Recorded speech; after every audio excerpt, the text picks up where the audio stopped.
Казвам се Николай Тивчев и съм ортопед-ревматолог.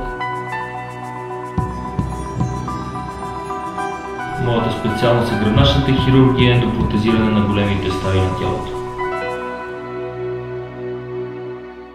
Работя в болница Пирогов, София.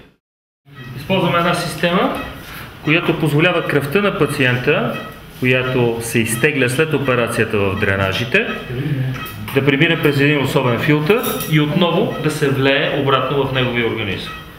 Предимството на тази система пред нормалното кръвозаместване с продукти от кръвна банка е, че така преливаме пълноценна собствена кръв, която съдържа всички нормални структурни елементи на кръвта.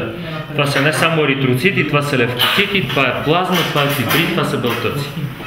Така че е много по-подходящо от традиционното заместване с еритроцитни концентрати.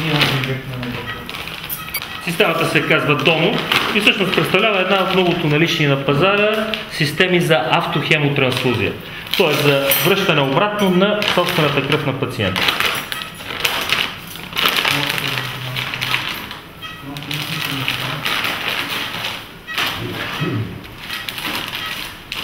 Мога ли да замърсявам маската?